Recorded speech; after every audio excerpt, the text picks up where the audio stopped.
So this is Bob Beatty, the Vice President for Programs of AASLH. And Bob, you're going to start the welcome, right? Yes. Thank you, Susan, very much. Thank you to everyone who's there. I'm looking. We've got a robust list of people, including, and there's no pressure on me, but the chair and vice chair of the AASLH Board of Directors, Steve Elliott and Lynn Ireland, are joining us. So I have to give a shout out to them, not because they make me, but because I need to apologize ahead of time if I stumble or sound stupid. That's a joke, by the way. They're wonderful people. And it's funny, Susan mentioned we know how to chat. Do we in the museum field not know how to talk? That's one thing we definitely are very good at. So glad to see all that flying by. I've said this to other groups we've done things with before. We at ASLH in particular love this medium for sharing information. And we love Learning Times because of how interactive it is. So you guys in the chat and in the question area can really make this a very interactive experience, as interactive as it possibly can be, and it's really up to you and the presenters, of course. So I think we've built a very good program today. This morning's was fantastic, and so this afternoon is using social media to tell your collection stories. AASLH has been engaged in this. I see we've got the first poll up is where you're joining us from. So go ahead and take a minute, please, or a second, and tell us where you are located, just so we have a little idea. And it looks like we're trending in the Midwest and the West, which is fantastic. Good numbers in the southern United States as well, and then other. Very interesting. So welcome to everybody. Social media obviously has become a big deal very, very quickly in the world and also in our field. And ASLH has a robust Twitter feed. We're on LinkedIn and Facebook, and I know many of you are as well. And we just see this the same way a lot of you do, some excellent opportunities, or an excellent, quick, low-cost, effective way to reach your stakeholders. And what better way to do that than using collections, using those stories of objects, artifacts, and other material from the past. We also are just looking to see what type of institution you represent. Where are you located? This gives us an idea both who we're serving as a membership. In the webinar, as well as who here is making the call today. So I'm looking to see History Museum is in the 24%, 25%. I'm sorry, 21%, 22%, which is good numbers we would expect. I see some multidisciplinary museums, art museums, of course. Welcome to each and every one of you. I'm sure there's some others on here too that are a combination of those. So ASLH has been involved in Connecting to Collections through the Connecting to Collections bookshelf, and have worked very closely with the person I'm about to introduce, Nancy Rogers, who is the Senior Project Coordinator in the Office of Strategic Partnerships at IMLS. Together with Abby Sweats, Nancy has been not only a great colleague, she's also become a very good friend and has become a champion for this entire Connecting to Collections initiative. Much of the work that you're going to learn about today and the other things has flowed through Nancy, either directly, or she has been the one who's led efforts as well. So before we do that, I have one last question I want to ask. We want to get a little bit of an idea of who is watching the webinar. Are you watching this by yourself? Are you participating in a group? So go ahead, take just a second and tell us a little bit about who's doing what. It looks like most of the early things are individuals, with about 20% in a group of 2 or 3. Remember that this is archived as well, so those of you who are individuals and are very excited about what you've learned, we're going to have a link that you can share this with your colleagues. And those of you who are watching it in groups now, we hope that this will spur some discussion from you, some thoughts, and allow you the opportunity to interact a little deeper. Hopefully you're taking some notes and those things. And I just saw Lake Wales, Florida. My father is a graduate of Lake Wales High School, so welcome, Stephanie. So with all that being said, I'm going to shut up. You don't have to listen to me anymore. I'm going to turn it over to Nancy Rogers, our good friend and colleague at IMLS, to give you a little bit of background and ask you some more questions. And thank you all for joining us. Thank you, Bob. This is Nancy Rogers at IMLS, and I am very happy to be talking to you today about this Connecting to Collections initiative, which is now at the end of its fourth year. You see on your screen the cover of the recent report on this initiative, which we'll be sending to Congress. We'll be sending it widely around to the field, and I hope that you'll take the time to look at it on our website. And I'm just going to give you that address right now, www.imls.gov, G-O-V. I once got an email at GUV, which was a little strange, GOV/collections, and you'll find all the information about Connecting to Collections there.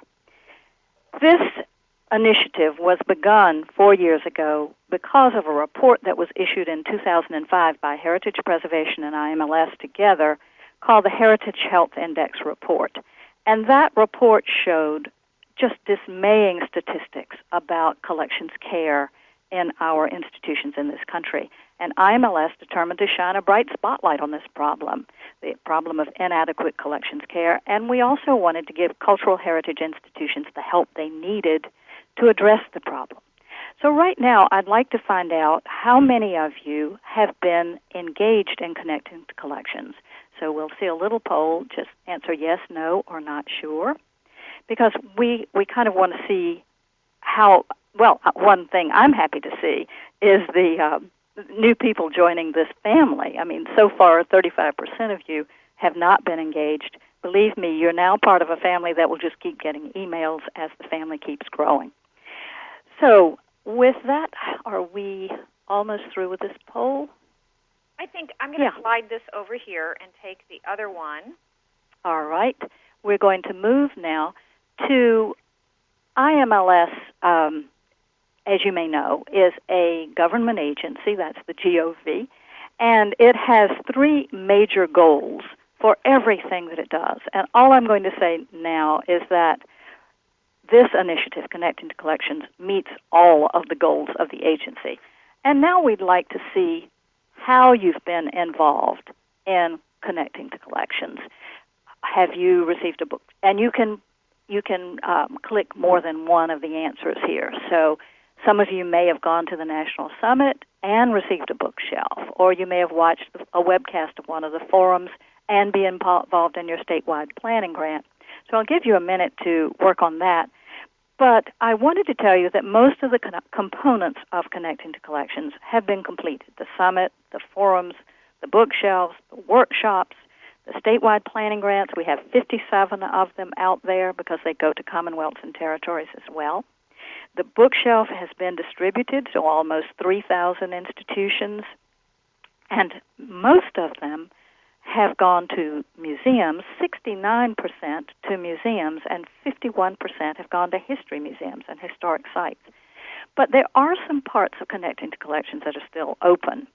The implementation grants for plans to implement what's been done during the planning phase are still available, and the next deadline is December 15th, 2010. And, of course, there are also the other webinars for you to look at. So most of you, 39% of you, have received a bookshelf. That's interesting. As you know, we'll have two webinars on using your bookshelf the best. And 35%, almost the same, have not been involved at all. So, as I say, welcome to Connecting to Collections. And I'd like to be able to go to the next slide, Susan. There you go. Thank you. So this is the one I just talked about. And I'm going to move on to the statewide planning grants. Because if you have not been involved in Connecting to Collections up till now, this is a great way to join. Join the planning and or implementation grant in your state. The implementation grants have only gone to 5 states thus far. I'm hoping we're going to make a whole lot of them in the fall at the December deadline. But there are implementation grants in California, Connecticut, Delaware, North Carolina, and Rhode Island. Those grants are looking at determining the greatest needs in your state for your collections. Do you need more work on emergency planning or for training for staff or safer conditions for your collections? So this is the kind of thing that you can join, and I want to tell you a little bit more how you can join. If you look at this last slide, it's just a map of everybody who's so far part of Connecting Collections. And after these webinars, I hope a lot of those holes are going to be filled in. But one way that you can join a network is to look on our website, the Collections network, website at IMLS, and we have there a state-by-state list of everybody in your state, every institution that's been involved in Connecting to Collections. You'll find that if you just go to the About section, and there's a click for state impact.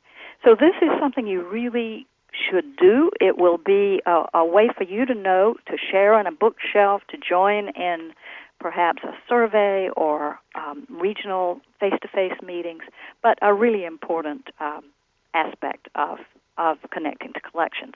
And now I'm going to turn this webinar over to our two real experts. Nancy Ravenel was one of the fabulous speakers at our workshops, our face-to-face Raising the Bar workshops, we call them. She is from the Shelburne Museum in Shelburne, Vermont. She's an objects conservator. But in addition to that, she has created content for the Shelburne Museum's photo stream on Flickr. She has a fan page for their carousel on Facebook, and she's one of their voices on Twitter. And she really knows what she's talking about. And Colleen Dillenschneider is a museum and nonprofit professional pursuing her Master's of Public Administration at the University of Southern California. And she writes the popular blog called Know Your Own Bone, which focuses on the evolution of community engagement practices using social media in museums and cultural centers. And I'm going to let them take over this webinar now, and I'm just thrilled to have you all here. Thank you, Nancy, for that very nice introduction. And I'd like to thank IMLS Heritage Preservation and ASLH for inviting me to take part in this webinar. And I'm thrilled that Colleen Dillenschneider is here as well, commenting on what I'll be presenting. Thanks so much. This is Colleen Dillenschneider here, and just want to say thanks, and I'm very excited to be here as well.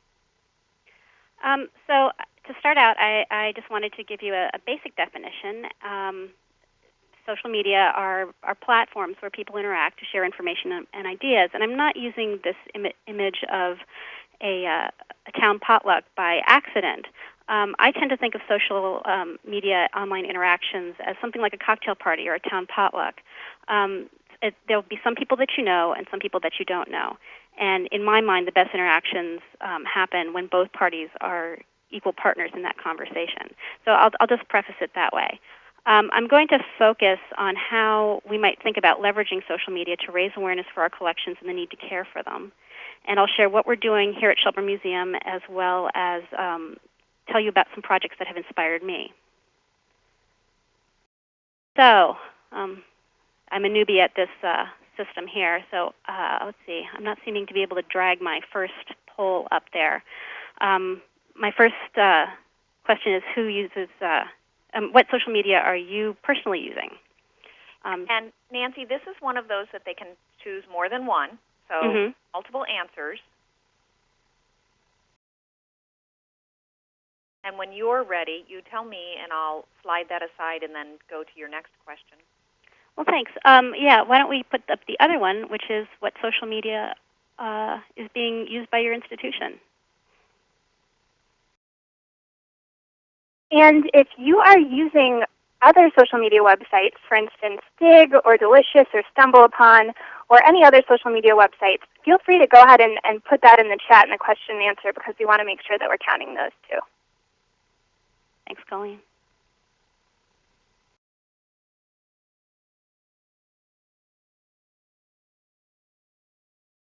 And I guess we'll let this go a little bit longer as people are.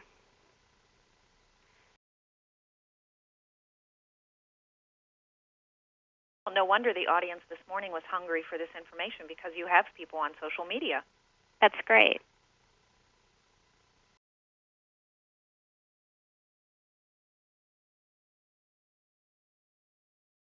It's really great how much Facebook we have here. With 500 million users, it's really great to see so many museums representing over there. And it's great to see that there's a, Wiki's really a nice combination of things here, too. Mm-hmm. Great. I see them slowing down, so I think Okay. I'll step away and let you move on. Thanks. Okay, so to tell you a little bit about Shelburne Museum, if you haven't been here, we are a museum of art and design on 40 acres with 39 exhibition buildings. And we're sort of separated. The administration offices are above that blue line, and the museum itself, the exhibition buildings, are below that blue line. And what the blue line is, actually, is U.S. Route 7. And in many ways, that is our digital divide. For just until about 2 years ago, there was absolutely no high-speed internet below that blue line. The departments that were located on the same side as the exhibitions were still on dial-up. So I'm an interesting choice to be talking to you about technology, because we certainly do walk that line of both having access and not having access. I'm sorry. My next question is, who within your organization produces content for your institution's social media account? And this is one that you can put your answers right here in that center panel, as opposed to off on the side. I love the answer, Nancy. Yeah, that's happening from across the street from me right now. There's a lot of marketing and PR, it looks like. Yeah, and Colleen, you wrote something about where social media should be within an organization, didn't you? Yes, I did. I wrote about how it's a lot of institutions think that that social media should just lie only in the realm of the marketing or PR department. But usually, and Nancy, I know you go on to talk about this a little bit in your slides a little bit later, it's best to really listen to your audience and really place social media, make sure the whole institution has a say, so that you can best utilize the strengths of the institution to tell your collection stories, whether that's in the marketing department or conservation or somewhere else. Yeah, and I love seeing that in some cases there's an interdisciplinary committee, too. That's great. All right. Susan, is it possible to move this aside as people are that'd be great. So as I said, really here at Shelburne Museum, social media does reside primarily with PR and marketing. And we do have a PR and a marketing manager. However, there were things that we wanted to put out there from the conservation department, and so that's how we started up. Flickr, which is where the photo sharing service that we use, has content from conservation, education, and PR. The discovery we're finding for our material there is through search engines, and it's findable through the terms in the text and the tags that we have on the site. I noticed in the questions that you all provided to Heritage Preservation when you signed up that there were questions about voice. I use my own, and really I look at this as an extension of the tours and the slideshow formats that I use when I give presentations in person. A lot of you are on Twitter, both personally and for your institution. These are, again, updates in the form of short updates. Updates in the form of short messages with service both over the computer as well from text messages from phones. Here at Shelburne Museum, the content comes from the Conservation Department, from me, as well as from PR. And our Education Department has a separate account. So they were looking for a slightly different audience than what our Twitter account was providing us. So they decided to create another account on Twitter. YouTube, the videos here are produced by our PR and marketing manager with additional content coming from the director, conservation, curatorial, really an interdisciplinary group. Facebook, the museum's page is administered by PR. But then there, as Nancy mentioned, the Dental Carousel here at the Shelburne Museum has a page on there that I administer. It was originally aimed at former and future interns, but it's also attracted carousel enthusiasts and restorers, and it's become a useful aid in fundraising, and I'll get to that a little bit later. The services play well together. You can update Twitter from Facebook and Flickr to Twitter and to YouTube, or vice versa. You can update from within Flickr. You can update to Twitter, and from within YouTube, you can update to Twitter and Facebook. So just some quick examples of who else is using social media. We see a great group here that are already using it, but I wanted to share with you in particular some of the places that I look at that I enjoy seeing what they put up. The American Alpine Club Library, I love this solution for compact storage that they made from kennel fencing and tennis balls. I think that was really fun for me to see. The New York State Archives, in addition to sharing videos from their own collection, they have a nice video about what it means to be an archivist. Large museums have the resources and the personnel to create polished content. The Indianapolis Museum of Art has their own platform for sharing videos about art, but they also port out their videos to YouTube so that they can widen their audience. And smaller museums are using it really effectively to share their message about how they care for the collections. The Montclair Museum House is a historical house museum that participated in the Baltimore Connecting to Collections workshop, and they have this really nice series on the progress made to repair a secretary in their house. So let's get down to the, as far as what museum that was with the art storage made of kennel fencing, that was the American Alpine Club's library. So down to the nitty-gritty of all of this. Generally, I find it pretty effective to have a plan before you get started. And so my first question for you is, who are you interested in reaching through social media? So thanks, Susan.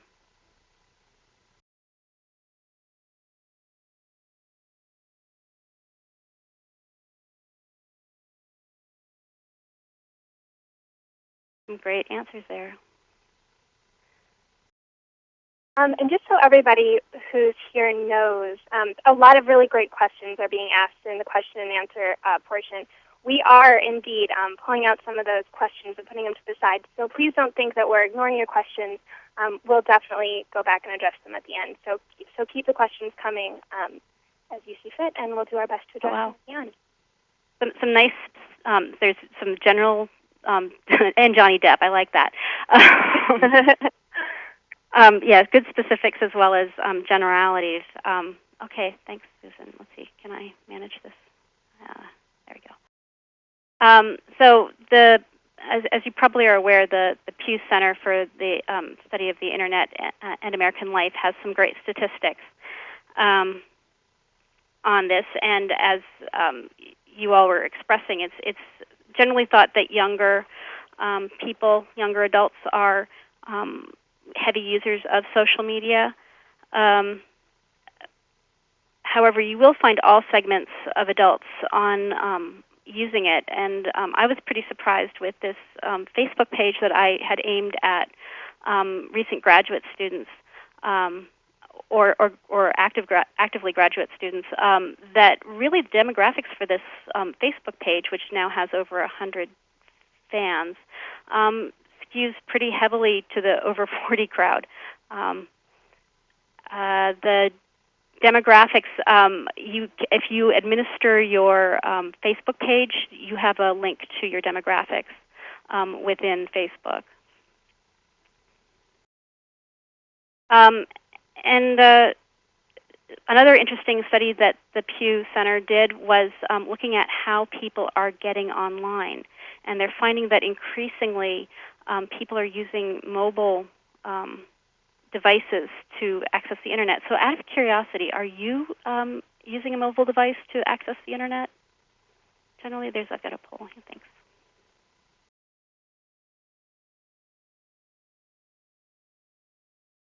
And something that's happening right now is the Museum Computer Network Conference, and I saw a statistic that was communicated via Twitter this morning that there's a statistic that by 2015, it's estimated that 80% of people will be going online using mobile devices. Wow, that's interesting. About half and half. Thanks, Susan. So one of the things that I really like about these social media sites is that they already have interfaces that are designed specifically for mobile phones. So it's a great way if your website isn't mobile friendly yet, you still have your content easily available to somebody on their phone or iPod Touch or smartphone.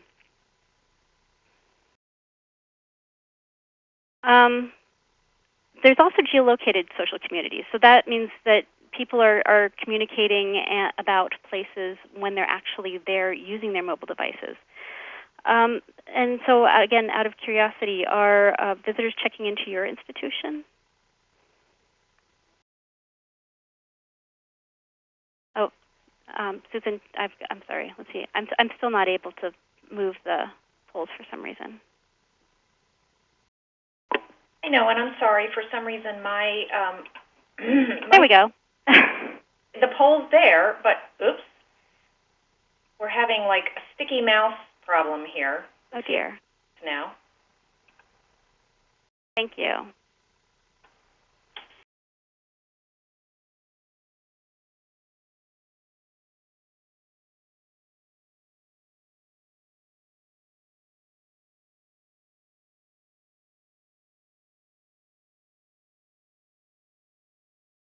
Yeah, so it's interesting. Shelburne Museum is sort of in this cell phone dead zone unless you're on AT&T. But despite that, people are still checking in on Foursquare. We are about 20 minutes south of the University of Vermont, and so there is a sort of a social geolocated community savvy crowd that seems to be visiting us and checking in. There are some of the communities that I find pretty interesting. Gowalla really hasn't caught on here in Vermont, but it is one of those geolocated communities that allows you to upload photos when you're at a place, which is an interesting way to see what your public is looking at when they're at your facility. I'm sorry. So these are these geolocated communities use the GPS in your cell phones to determine where you are, and so you can check into a location and let your friends know where you are. So Gowalla allows you to take a picture, and by looking at the photos, you can see, not only what they're looking at, but if for some reason there's damage to an object, you can almost see when it happened. If they're using Gowalla to visit your site.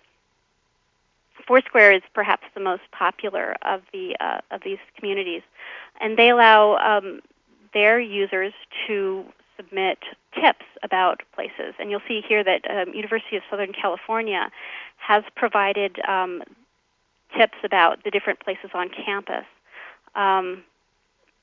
When you check into places, the more places you check in, you can win badges or become mayor of a place. And businesses will provide discounts to, or like free coffee to the people who happen to be mayors of a particular location. So one thing I've been wondering about is if, with our 39 buildings, if we added tips about those particular buildings that people could see when they checked in, provide them information about something that's been recently conserved or maybe a surprising piece bit of information about an artifact. We have one of the 10 oldest easy chairs in America, and it's in a historic house, and it's not terribly well. You have to go and pick up a label to see it. If somebody checked in at that building, then they could get that information about our chair if we left it as a tip. One thing that I found really helpful in getting the buy-in I needed from administration was to create some guidelines for myself before I got on. So I'm curious, I'm going to skip the constraints slide, poll, Susan. Again, I'm still not able to move anything around on my screen here. I know you're not able to move them, and I'll slide them into place. So you want the question about guidelines? Yes, please. Okay. Thank you. Sorry, I'm having, as I said, a sticky mouse problem here. I think I'm going to have to go to my trackpad.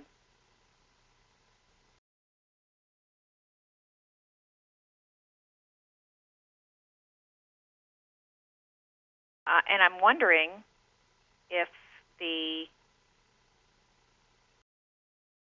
can the audience see these?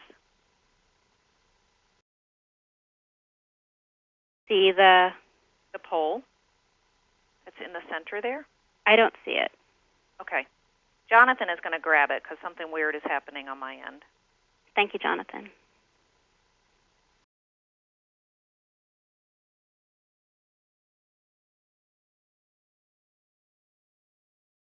Yeah, we don't have anything written down at this point in time. Right now it's up to a general code of conduct. Our IT manager does sit down with each new employee and talks about what they need to think about with regard to social media as part of orientation. But that's interesting that so many don't. Thank you so much. I think we can.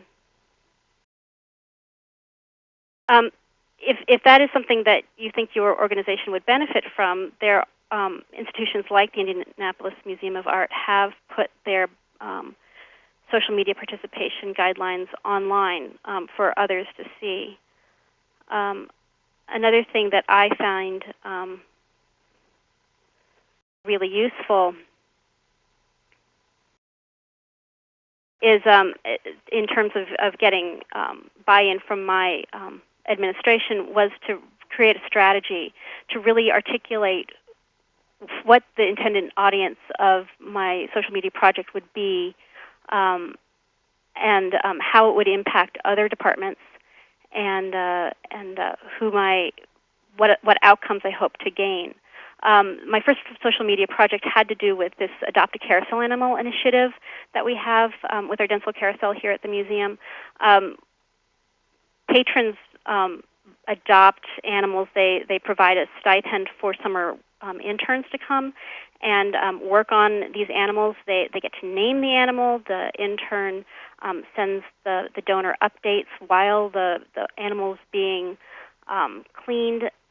And to do that, we felt like we needed to send some fairly sizable images through our email system. And that was not only just slowing down our email server, but also if the donor wasn't clearing out their mailbox, chances are they would bounce. So we found that being able to upload those images to Flickr prevented the bouncing because all they were getting was a hyperlink. And also we could share it with potential interns about what it's like to work here at Children's Museum in the summer. The first year I shared our Flickr site with the applicants, we got 3 times the number of applications that we typically do. So, I mean, that was kind of a good thing and a bad thing. It meant I had to go through more applications. But all in all, we've been really happy with this. We've managed to adopt one carousel animal solely through the internet. The donor called up and gave us her credit card number over the phone. It was fantastic. But mostly we find that it's a combination of in-person cultivation as well as then using the internet resources as an aid towards sort of discussing it further.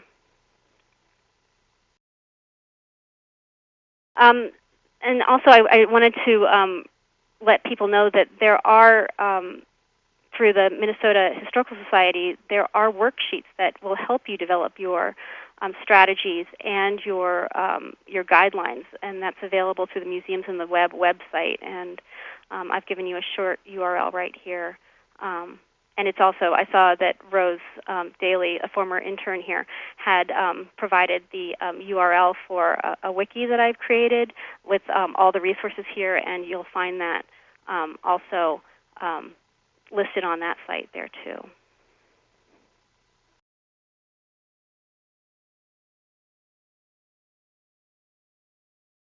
Another thing that really helped me in gaining some buy-in from the administration to start a social media program here was that I really understood how to get in and around Flickr. And so I created an account under my own name and played in it in sort of in my own little private sandbox before I did anything under the name of the museum. And other people are doing this as well. I'm going to introduce a project to you called Wikipedia Saves Public Art, and that is a project that was started by Richard McCoy. He's an objects conservator at the Indianapolis Museum of Art, and Jennifer McCooley, an art history professor, as part of a collections management course they taught at the Indiana University, Purdue University in Indianapolis. But this project has spread now to Washington, D.C., Milwaukee, and even Middlebury, Vermont, where I live. This project was inspired by Heritage Preservation's initiative, Save Outdoor Sculpture, in which volunteers cataloged and recorded the condition of sculpture all over the United States. The resulting records are available through the Smithsonian Institution's online research information system, and they served as a starting point for the Wikipedia Saves Public Art. So Richard and Jennifer had their students write articles on Wikipedia about sculpture on the university's campus. And one of the things that they did in developing these articles was that they used a GPS to locate each of one of these sculptures and put that information into Wikipedia. They started using just using the GPS, but then they started using Gowalla to find those coordinates. And again, so this is the location of the art of the sculpture. Their Wikipedia link is down in the bottom of the screen when you see it. Another thing you can do using Gowalla is to create a tour of sculptures. And so Richard created a tour of the public art on the campus in his own name before they had started to do the same thing under the Wikipedia Saves Public Art logo. Something that I am the objects conservator here. I have to work on objects, get them ready for exhibition, get them ready for outgoing loan. I'm going to make use of things that I'm already using. So, and one of the things that two of the things that I create is documentation of the treatments that I undertake. And so what you're seeing here on this Flickr page is a during treatment shot of a settee that I worked on by Louis Comfort Tiffany. So I'd like to know if you have thought about what you're already producing that could be reused in a social media context.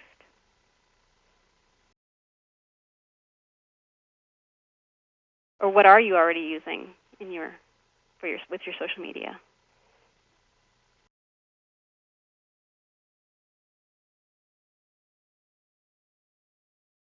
Jonathan Wilson, our collections manager, is pointing out that we used we've also used images from our collection surveys, and oftentimes it's the fellows who work with him who nominate those images to me to put up on Flickr.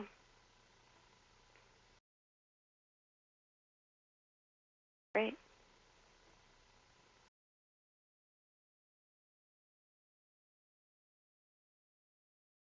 Mystery items needing identification. That's great.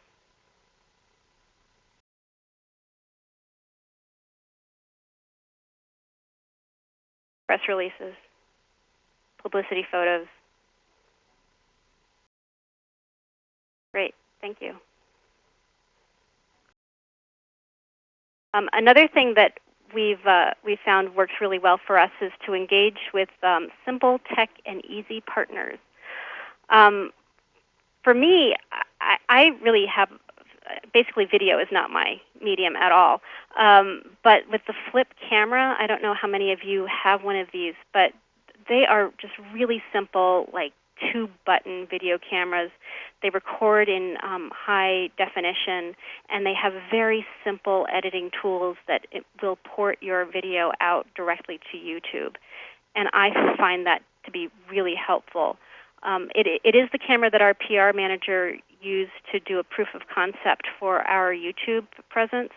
But now what she's done is she's found that there's a community television station in the area that will provide us with high-end equipment and will let her sit on their computers and use their editing software to create much high. She wasn't happy with the level of control she had over audio using the flip camera, so she's a lot happier using their equipment and their software.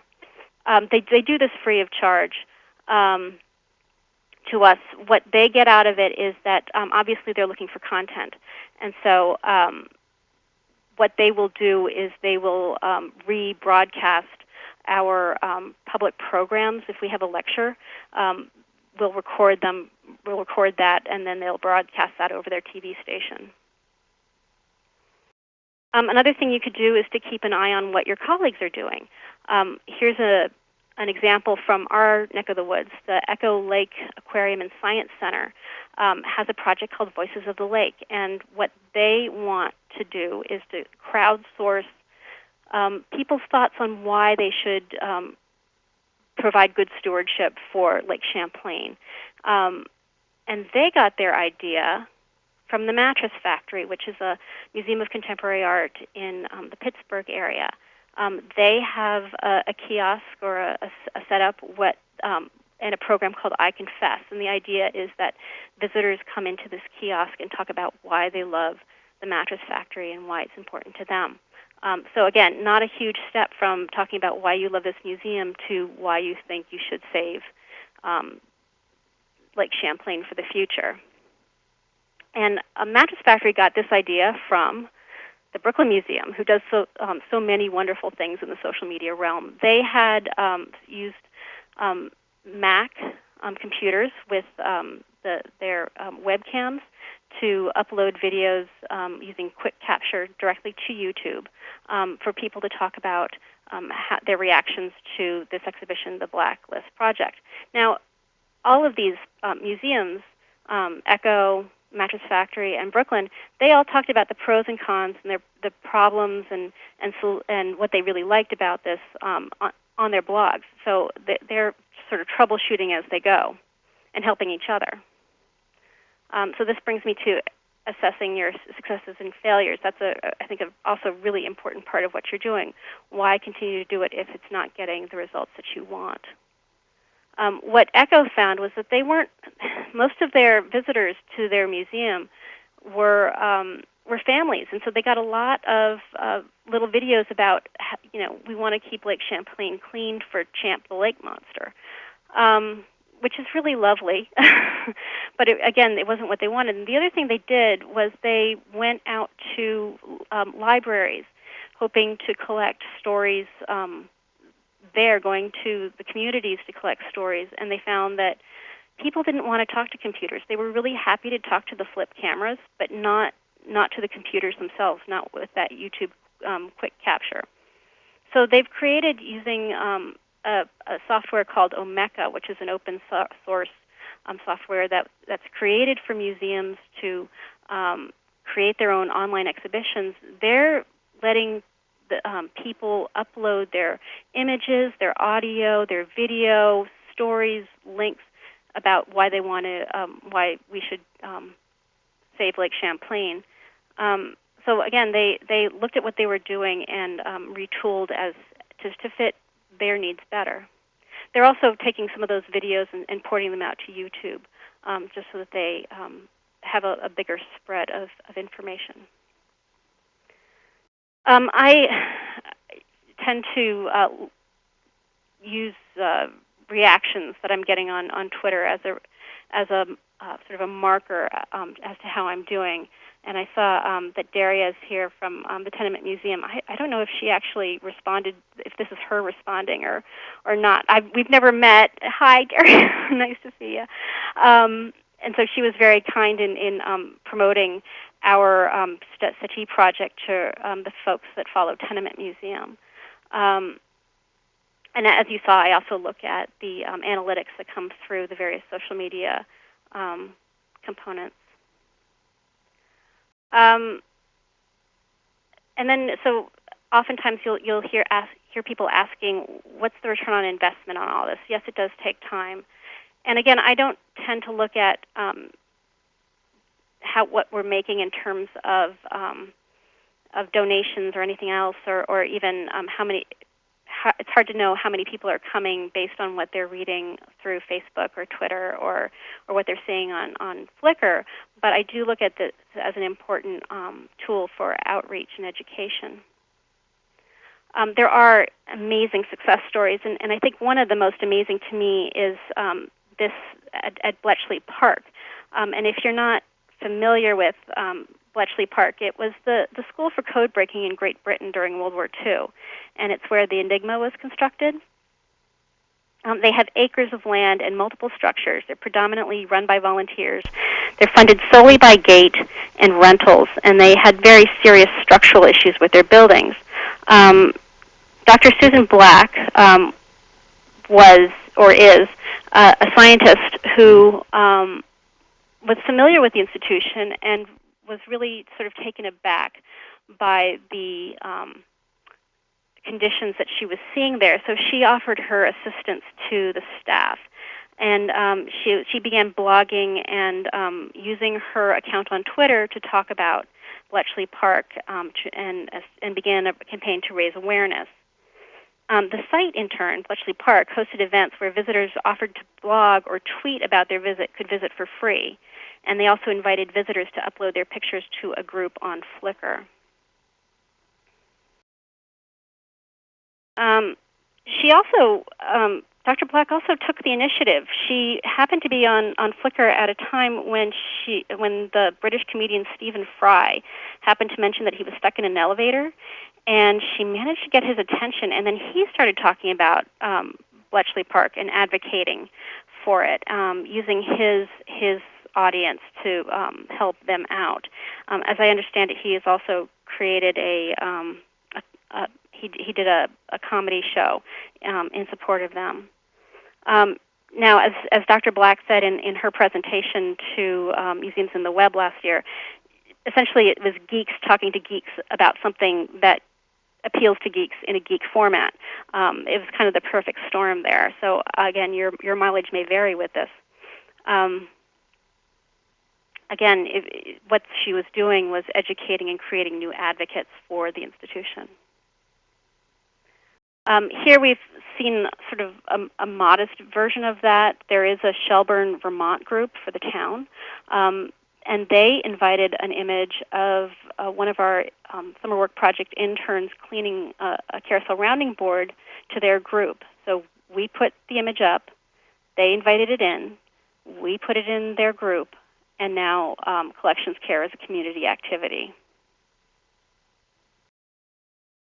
If the information and your pictures aren't online, aren't available, others can't amplify your message. Here the Idle.org put images up of their personnel cleaning their outdoor sculpture, and Save Outdoor and Wikipedia Saves Public Art shared that link with their followers on Facebook and Twitter. So, what's there to lose? I've spent a lot of time talking about positives. Can we put up the pros and cons for people to provide us with their thoughts?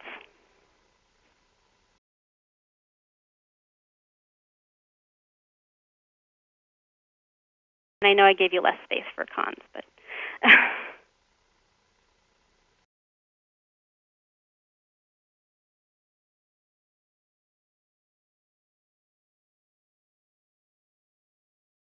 We're really seeing a lot of the fact that it's free and cheap being a pretty big pro over there. yeah. Oh, and a lot of concern about copyright. Yeah. And time. Yeah, time is an issue. But again, I think the pros outweigh the cons. I mean, I think we've managed to learn more about who is here. We've been able to know a little bit more about what they're looking at. Because Flickr is really an extension of the documentation I'm doing anyway. It getting that up doesn't take all that much longer. Doesn't take that much time out of my day. Reaching the right audience. I wonder how you define what the right audience is. Right, and to tackle this issue of time, I would say that social media is one of those things where the more time you put into it, the more yield you'll get, which, there isn't a minimum amount of time that you need to be spending on Facebook or social media. If you have any time to put some effort out to engage the audiences, to listen to what your audience have to say, to do some testing, and see what kind of stories about your collections gain audience engagement, then that will really, really pay off. So it's, in essence, it's the amount of time you put into it is what you'll get out of it. Colleen, there are several questions that have come together that speak to that. How much time does it take? How do you measure the return on one investment of time? Any insights in that? Yes, that's really interesting. We do get a lot of questions. I usually get a lot of questions about that. And the very frustrating answer is that it's completely dependent upon your audience. For some, or actually, as an example, when Nancy and I were going over this presentation, we were talking about the fact that, as you all saw, the Shelburne Museum has 2 Facebook pages. And my most recent background is in marketing in a museum. And when you're from a marketing perspective, there's kind of this rule that it's not good to have more than one Facebook page because it can split your audiences. You risk having an ununified voice. But what the Shelburne Museum did was they saw this opportunity to engage a different audience more in depth on their collection stories, and they utilized that. So this is kind of all a long way to say that what's important is knowing who's listening to you and who you want to reach, and doing some tests to find out what kind of Facebook statuses get the most likes and get the most comments, and then capitalizing on the things that you learn. Because just as much as social media is a thing where you can put out what's going on in the museum, it's also equally important, if not more important, to really listen to what people are saying. And once you gather that information, you can utilize it to help you with fundraising, to help you with gathering members, and those sort of things. So unfortunately, the short answer is it's completely dependent on your audience, and it's very important to pay attention to what they are liking and kind of capitalize on that. There are some little tricks that you can use, though. There are certain websites that say that the best day of the week to post on Facebook is on Tuesdays, because most people are on Facebook on Tuesdays. And whether that's true or not, it's something I always like to think about, when it's Tuesday. If there really are more people on Facebook on Tuesdays, it couldn't hurt to update your status. And certain things about certain times of the day to, like after lunch, that are best for updating Twitter statuses. But when it comes to how long you should be spending, doing social media, what kind of pages you need to have, and how many you need to have, those are completely dependent on who you're wanting to reach. And I'll point out, too, that as far as I know, the people who are following the carousel on Facebook, they're not fans of Shelburne Museum on Facebook. It's two separate audiences by and large. At least those carousel restorers, they're a niche audience, and therefore they're more interested in learning about and talking about that particular object than anything else in the collection. So that's something to keep in mind. I saw a question roll by about asking why the Education Department has a different Twitter account. They saw that the audience for the Shelburne Museum's Twitter account was pretty broad-ranging, and they wanted to see if they could speak to just homeschooling parents, mommy bloggers, and teachers. And they primarily talk about their programs.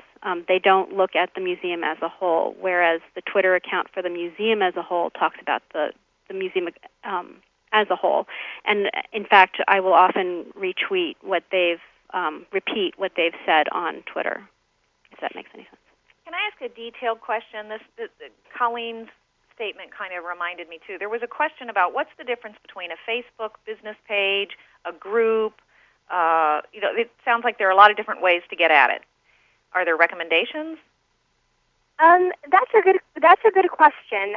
Actually, Nancy, I have a question for you. Is the carousel page, is that an organization page, or is that a fan group, or do you happen to know what kind of page that is? It's an organization page. Okay, great. If I had to pick one, I think that the organization page is amazing because if somebody likes your page on Facebook, it shows up on their news feed. So that means that every time that you write something, there's an opportunity for engagement because as soon as they log on to Facebook, any one of these, 500 million viewers that could potentially be following your museum, there's an opportunity for engagement. The thing to be careful about if you're creating an organization Facebook page is that you can't change the name of that organization page after you've created it without losing all of your fans or your likes, quote unquote.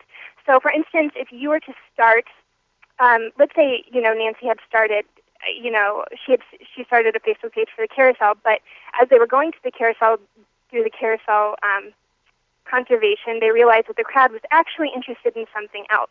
You wouldn't just be able to change that Facebook page and have all of your likes transfer. You'd have to create a new one.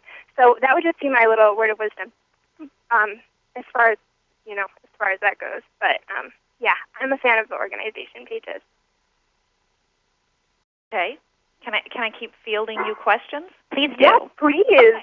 Great. My next curiosity is about pop-up ads or ads that come with some of the social media sites. How do you manage that? How do you deal with it?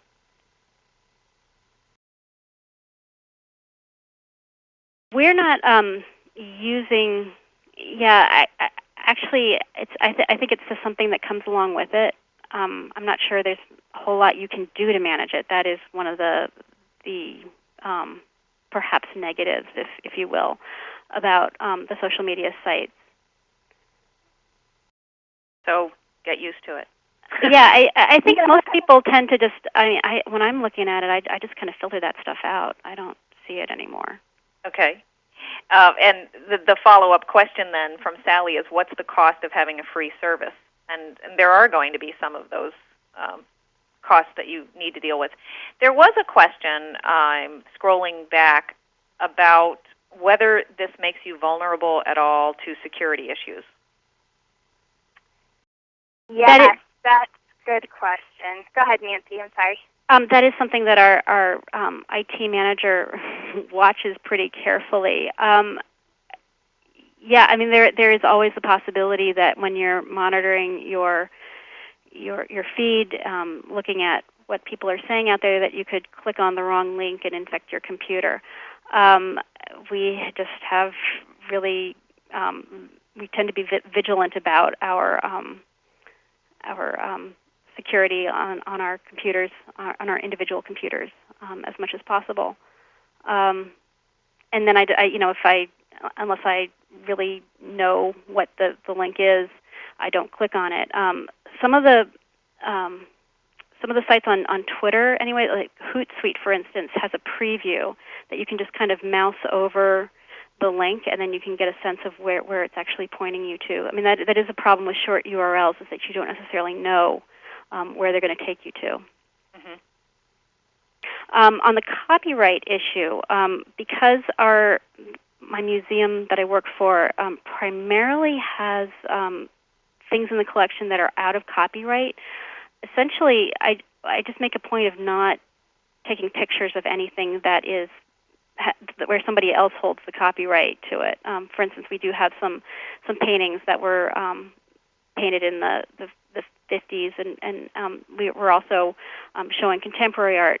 You won't find pictures from me about that. I try to not put images onto Facebook directly. I tend to put them on Flickr because Flickr carries over the metadata that you might be adding to your images. As part of my photo documentation for conservation, I add information into the image background about what the object is, its accession number, that it belongs to Shelburne Museum, who made it, all that information. So that information gets transferred with the upload into Flickr. I also, basically, at the request of our Rights and Repro department, don't allow people to upload the images. There is the copyright there. And so, therefore, I'm careful about then linking from Flickr to, from Facebook to Flickr or from Twitter to Flickr, so that ideally that information carries along with it. Well, and there was a similar question about whether there's a portal to easily cross-post these things. There's things like yes, there are portals. There's third-party apps that allow you to cross-post. Okay. Do you recommend them? I really like the ones in Flickr and YouTube that allow you to blog directly from those sites. So I can, from within Flickr, I can put an update on Twitter through Flickr. Okay. Yeah, those things are really, really helpful. But one word of caution about using those, or even using the types of things on Twitter where you can set status updates to be released during certain times of day, is it's important to remember that if you can, to try to go back and see the unique conversations that are going on each social media site that you posted it on. Because as Nancy kind of touched on, a lot of times your social media sites will reach different demographics. So sometimes your Twitter account will reach different people than your Facebook account. So it's really interesting or helpful to monitor what each one is saying and how they react to everything, and what's appropriate for one social media site demographic might not be appropriate for another one. And I would echo that. And in fact, I think too that the language between Twitter and Facebook are pretty different. I know that some people think that it's great that you can do updates on one and they show up automatically on the other. I personally would rather see different updates in each of those arenas. But I think that that's something you have to weigh for yourself. Okay. I'm glancing through the questions, as I'm sure you are. There's a lot of them. There's a ton. Well, I think one area where people are also curious is the hard numbers. How do you know how many people have been at your site? Is Google Analytics how you should go? How do you get that data back to you? Colleen? Google Analytics works. Google Analytics definitely works. Another good way to do it is if you're using Twitter or Facebook, there's a website called Bitly. It's bit.ly. And if you're going to put in, what it does is it shortens links. And then you can track the links, see where people are clicking it from and how many people have clicked that link. So you can use that to kind of gauge how many people are clicking on different links. So for instance, on one day, if you want to test how well something is doing on Twitter, you just go ahead and use the Bitly link and see how many people are using it. And if you want to do it on Facebook, you just do it on Facebook. If you want to test both, you can use that same Bitly link on both. And for me, that's been a really helpful way to measure it. Nancy, is there anything that you use? Again, just using the native analytics within Facebook. Hootsuite gives you back some analytics as well. If you use their particular shortener, you can get the click-throughs there. Flickr and YouTube have great analytics attached to their sites that give you information about where that click is coming from. So in other words, that's how I know that people are looking for information on retying springs and happening upon the images of how I retied the springs on that settee. And it's a lot of people who are looking for information on retying springs. It's interesting. I hope they're not disappointed when they come across my cable ties.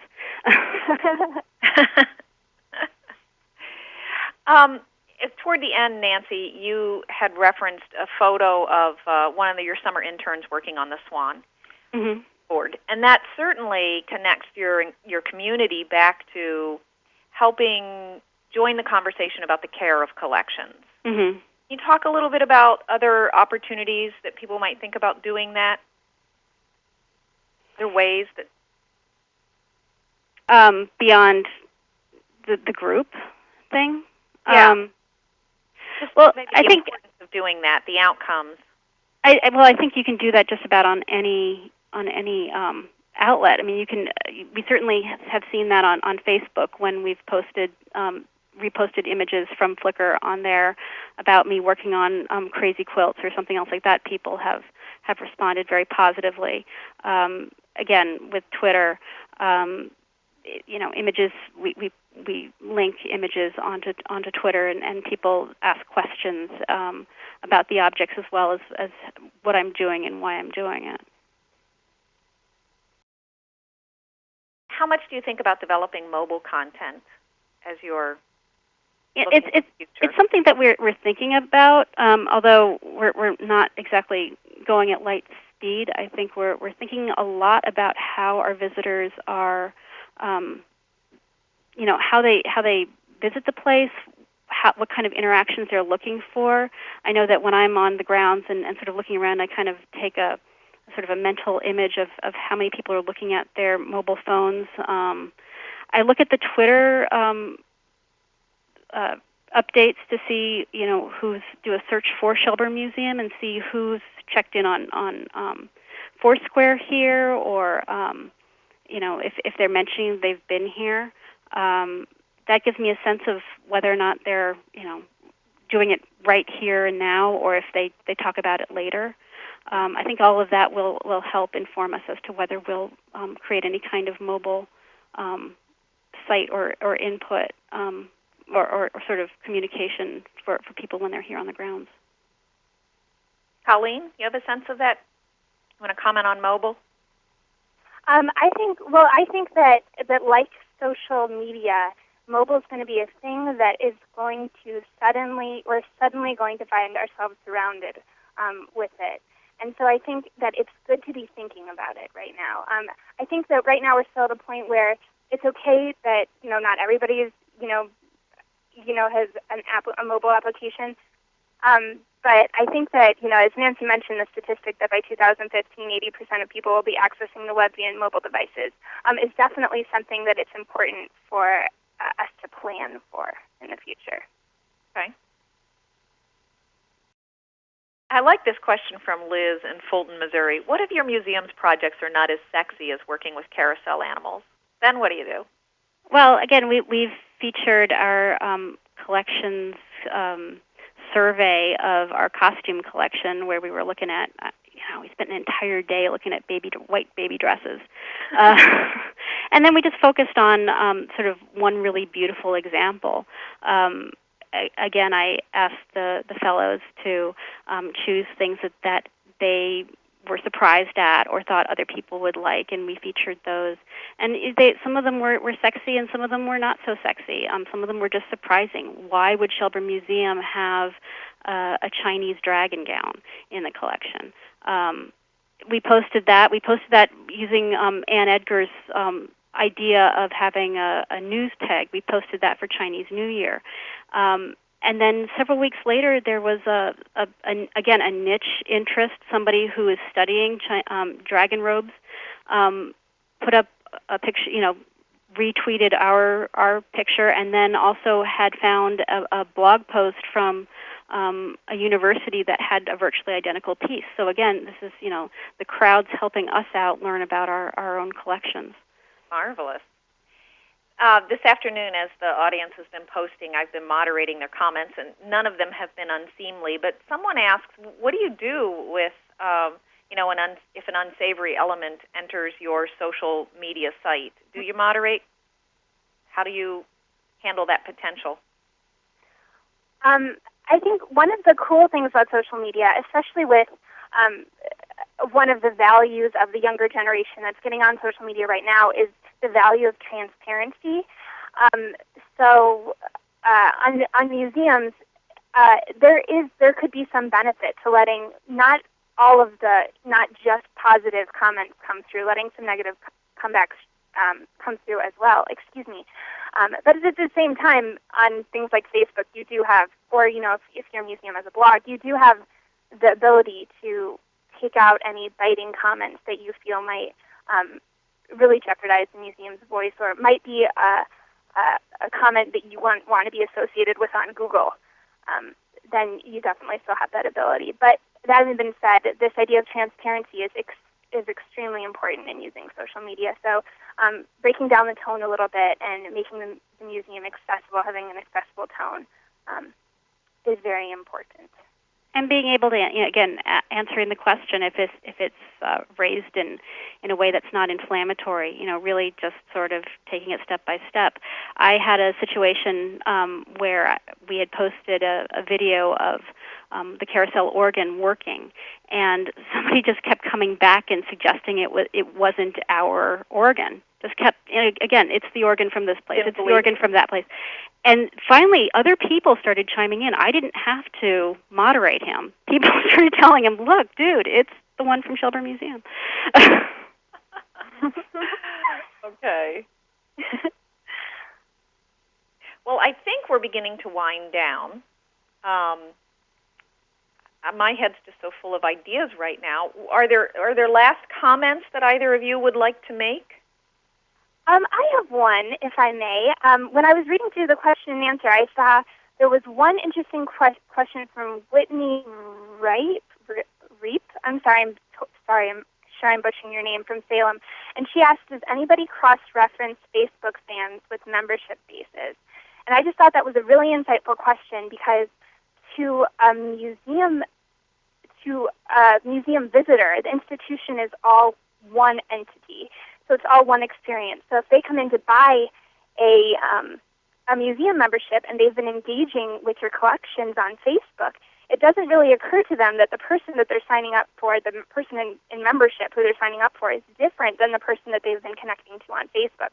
So I just want to thank Whitney for bringing that up, because I think that's a really great opportunity for people to further engage social media and use it even beyond conservation collections, but into the double bottom line of a lot of museums.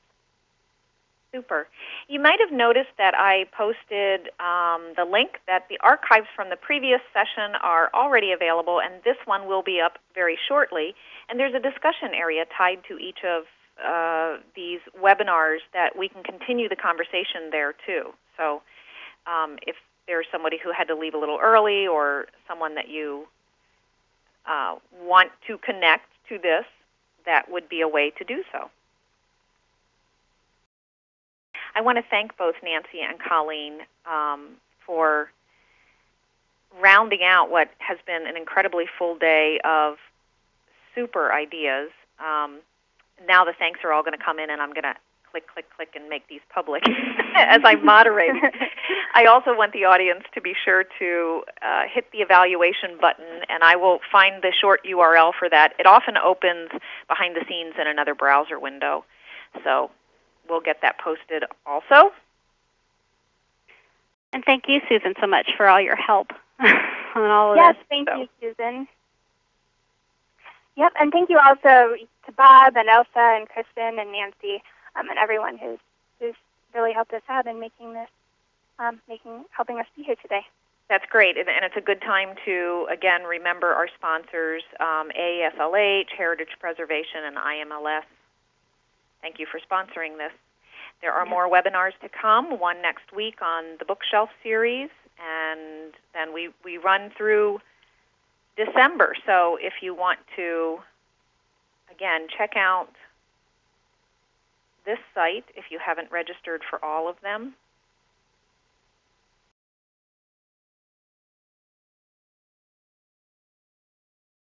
There we go. Whoops, I'm trying to make that public, and there. Okay. Wonderful. Thank you again.